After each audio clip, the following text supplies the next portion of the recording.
Aren't you tired of those same old, villainous stories, where her engagement gets broken and she turns evil for revenge? Yeah, well, this isn't one of them.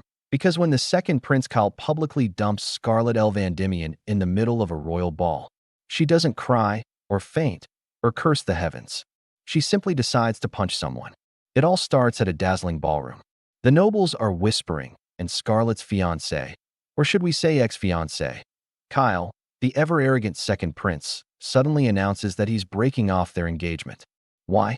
Because he's in love with Terranetsa, a so-called pure-hearted girl from the Hopkins barony. The crowd erupts in applause. All of them Kyle's boot-licking supporters, of course. Terranetsa, glowing with fake innocence, swears she'll love Kyle forever and be the best couple in the world. Kyle takes that as his cue to start publicly humiliating Scarlet, calling her dull, cold, and villainous. Scarlet tries to keep her composure, calmly reminding him that their engagement was arranged by the royal family before they were even born. But logic doesn't work on this idiot. Kyle accuses her of bullying Terranetsa out of jealousy. Terranetsa smirks, pretending to be an innocent flower, while Scarlet insists she's never even met the girl before tonight. But Kyle twists her words, claiming Scarlet doesn't see people of lower birth. After all, she's from a ducal house, and Terranetsa's just a baron's daughter. The nobles start gossiping like vultures, and Kyle demands that Scarlet confess her crimes. Scarlet, ever the lady, simply tells him to make his own judgment. She'll accept the annulment. But Kyle keeps going, piling on insult after insult, until even Terranetsa calls Scarlet an idiot. That's when Scarlet's patience finally snaps. She straightens her back, looks Kyle dead in the eye, and asks for one last wish before their engagement ends. Kyle, dripping with condescension, assumes she wants jewelry or money. He's wrong. Scarlet clenches her fist, takes a step forward, and demands permission to punch Terranetsa square in the face. Before the prince can react, BM, her fist connects, sending the pure-hearted Terranetsa flying across the ballroom. Gasps echo through the hall. Scarlet mutters that she's simply releasing years of pent-up rage. But how did it come to this? Cue the flashback. Years earlier, little Scarlet was already famous, or infamous, for her temper. One day, her brother Leonardo scolded her for punching a noble boy from House Alexia. But Scarlet argued that the boy deserved it. He was bullying a commoner. Leonardo reminded her that when he arrived, she was covered in blood and grinning ear to ear. Scarlet denied enjoying it, but Leonardo warned her to control her anger and start acting like a lady. After all, her coming-of-age ceremony was just around the corner.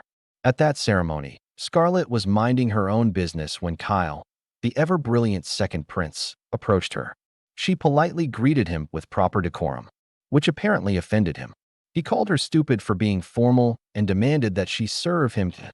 That's right, serve him. Scarlet nearly lost it right then and there. And that, ladies and gentlemen, was the fateful night she met the man who'd one day ruin her engagement announcement and her appetite for noble men. Years pass. Scarlet turns 15 and enters the Royal Academy. And guess who's still tormenting her? Kyle. Her father had instructed her to assist the prince at school. But Kyle took that as permission to treat her like his personal servant. One day, after class, Scarlet's friends invite her to dine with them. But Kyle bursts in, shouting and grabbing her by the collar, demanding to know why she hadn't bought him lunch yet. Scarlet calmly says she was about to, but that only enrages him more. He drags her away for punishment. Her friends try to intervene, but Kyle's followers block them. Now here's the kicker. Kyle's anger wasn't about food. He was just bitter because Scarlet was placed in the special curriculum, while he was demoted to common.so. Naturally, he decides to pull out a knife and threaten to cut Scarlet's silver hair as a trophy. Scarlet warns him not to, or she'll tell her father and have the engagement nullified. Kyle mocks her father, calling him a royal lapdog. That's when Scarlet's fist starts twitching again. But before she can punch him, a voice interrupts. From a nearby tree, a lazy but sharp voice says, "Take your lover's quarrel somewhere else." It's Julius von Poliston, the first prince. He jumps down, teasing Kyle for his behavior. Julius apologizes to Scarlet on behalf of his idiot brother, but Scarlet shrugs it off. She's used to it. Still, Julius confronts Kyle for bullying her. Kyle denies everything and even tries to order his retainer to attack Julius, but the man refuses, reminding him you can't lay hands on royalty. Humiliated, Kyle storms off, muttering threats. Scarlet thanks Julius, but he smiles and says, "Did I save you or him?" When she looks confused, he changes the subject, saying he was only up in the tree to escape his sycophants. Turns out the kingdom's in chaos. The noble faction wants to crown Kyle, while the true heir Julius is too strict for their liking. Julius says he doesn't mind being isolated, not when he's found something interesting. Cue dramatic wind, hair flutter, and Scarlet's deadpan expression. Yeah, she's not falling for it. The next day, the academy posts aptitude test results. Julius ranks first, perfect scores across every subject. Scarlet? A bunch of 99s. Even when she outperforms her instructors, they call her sloppy. Julius strolls over, smirking, and whispers that getting a perfect score was easy. Scarlet's pride takes a massive hit, and she swears revenge through hard work. Cue montage of midnight training. Sweat, sword swings, and explosion magic. Soon, she retakes the top spot and beams with pride.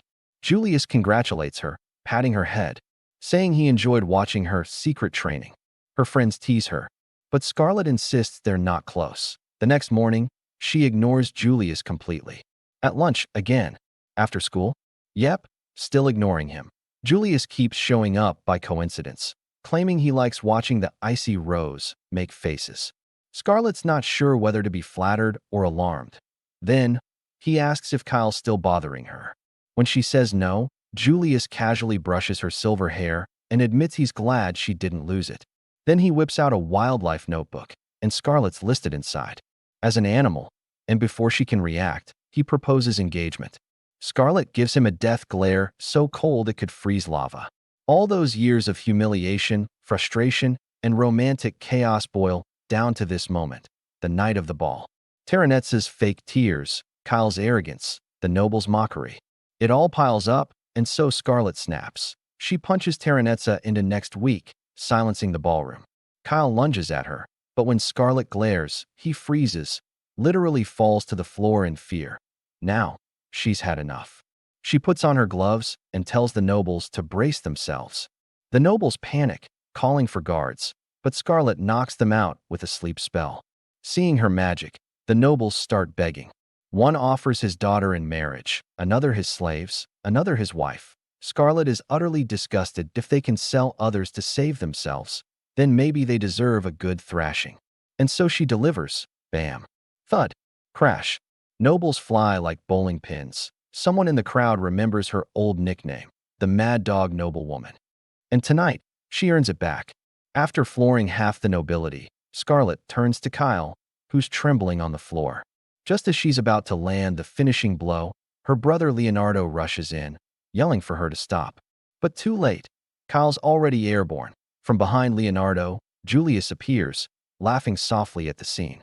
Scarlet, chest heaving, looks up and smiles for the first time in years, finally free of her rage. And that's how the so-called villainess became a legend. Not through scheming, not through tears, but through a righteous, well-deserved punch.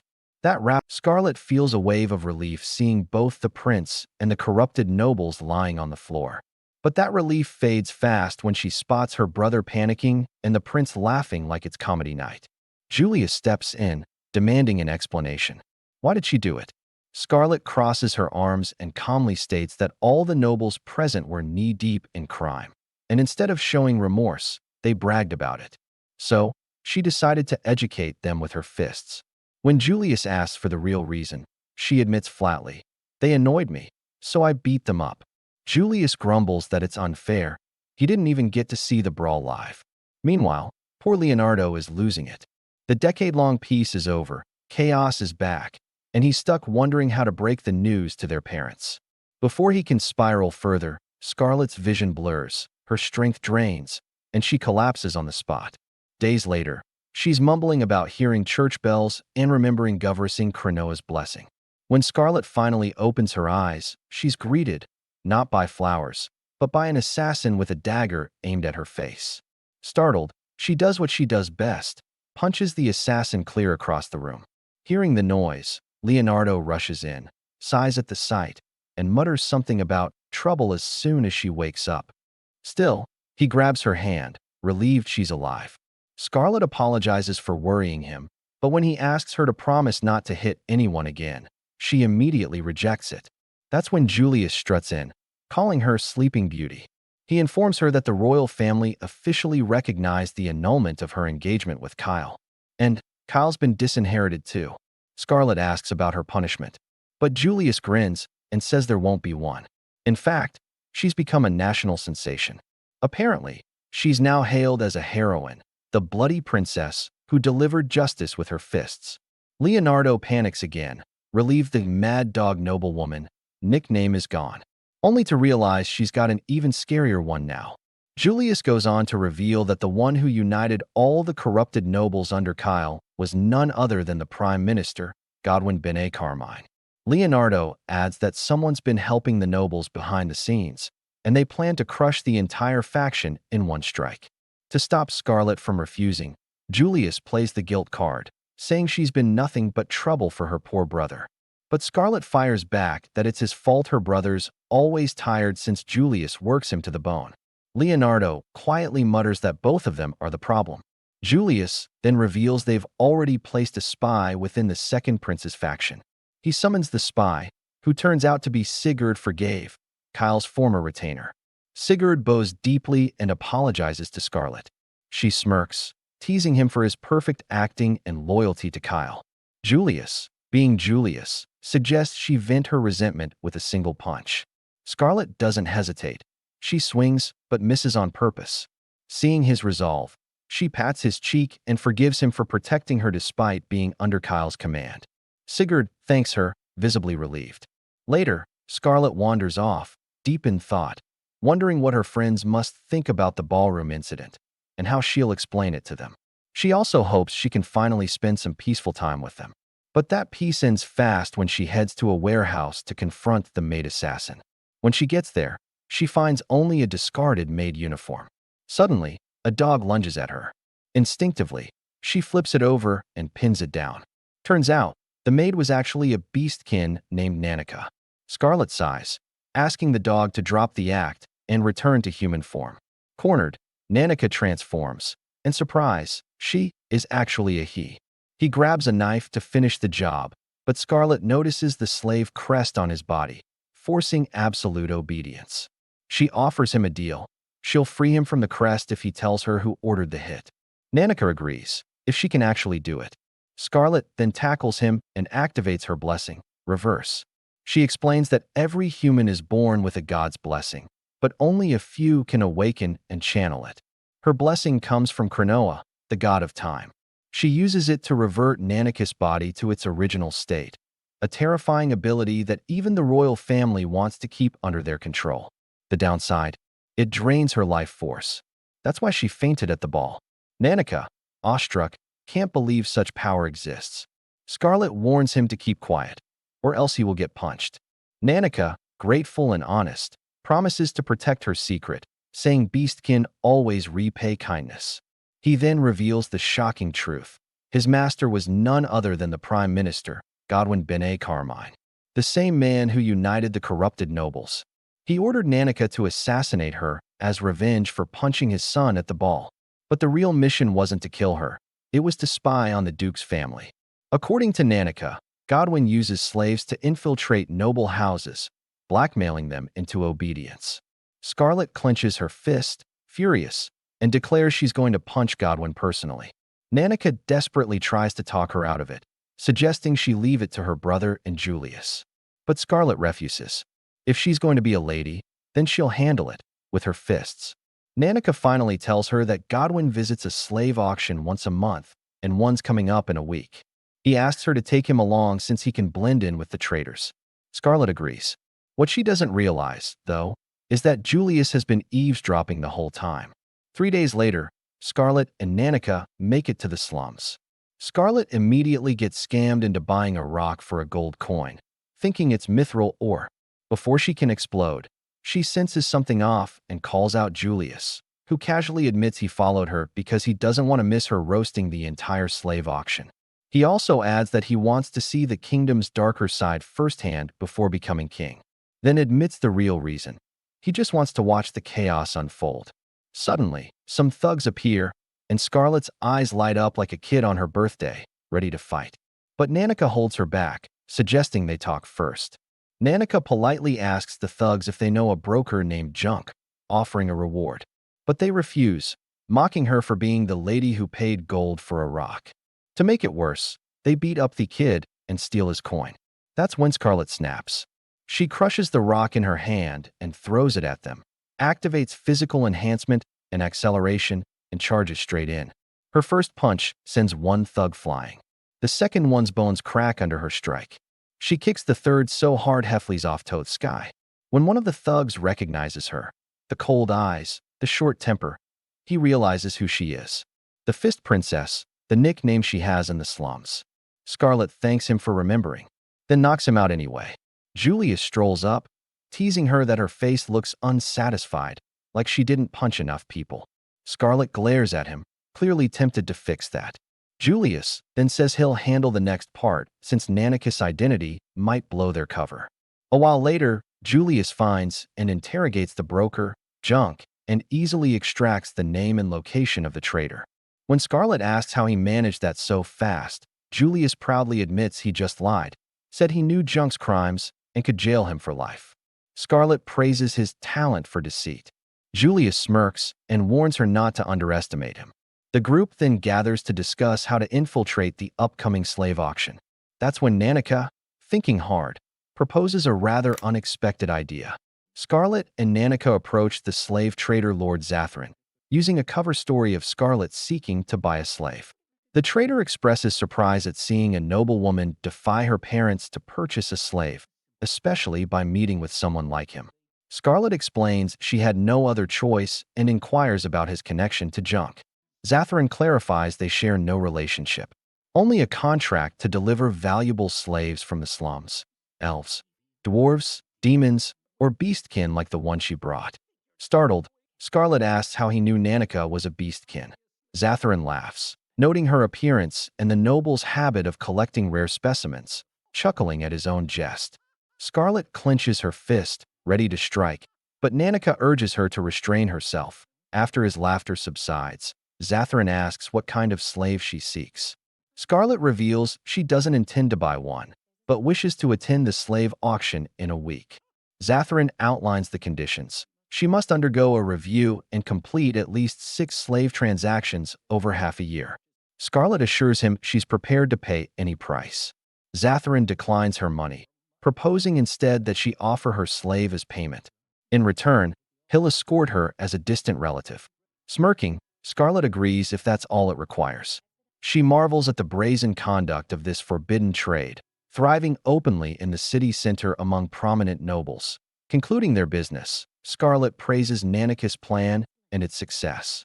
As they walk, she asks if he's certain of his decision, noting she might clear his slave crest but can't guarantee his safety inside. Nanica reassures her that Zatharin's demeanor suggests he won't be harmed, as he's slated for auction. Yawning from sleepiness, he transforms into a dog and dozes in Scarlet's arms. At their inn, Julius awaits, asking if she resolved matters without punching anyone. Annoyed yet compliant, she confirms she did, tucks Nanica into bed, and steps out for fresh air. Julius joins her, citing his own business on the streets. Merchants offer Scarlet jewelry and a fortune-telling, but Julius handles them. Finally, an apple seller presents an apple pie with a free apple. Julius buys 2, and they continue. Curious, Scarlet calls him my plainly dressed golden-haired lord and asks if he finished his business. Julius counters with my plainly dressed silver-haired lady, admitting he made it up. Frustrated, Scarlet punches a wall, wishing it were his face. Turning to return to the inn, Julius feeds her the apple pie. Addicted after the first bite, they sit on a bench to enjoy it. Scarlet asks how he knows the city. He confides it's a secret, revealing he often sneaked from the academy to explore, always wanting her to try the pie. Julius admits hating boredom, surrounded by greedy nobles currying favor since childhood, but found interest in Scarlet after Kyle assaulted her at the ball and left. He approached her, assuring her she needn't fear Kyle and could report to His Majesty. Her smirking reply, "Don't make me laugh, me afraid of Kyle?" intrigued him. Suddenly, he kisses her, confessing his feelings aren't traditional romantic love, but that she's dear to him above all. Back at the inn, Scarlet wonders if it was another tease or something more. The next day, Scarlet visits Zathrin to exchange Nanica for the auction permit. Zathrin, however, insists on verifying Nanica's beastkin nature. To satisfy his curiosity, Scarlet orders Nanica to transform. Seeing his beast form, Zathrin has no further doubts. Suddenly, Donovan bursts in, asking if Scarlet is the slave they're taking. Zathrin apologizes for his rudeness, correcting that she's a customer. Noticing Nanica's glare in beast form, Donovan assumes he's the slave, shackles his neck, and tries to drag him. Nanica resists. Furious, Donovan draws a whip to strike, but Scarlet grabs it, stopping him and offering advice on discipline.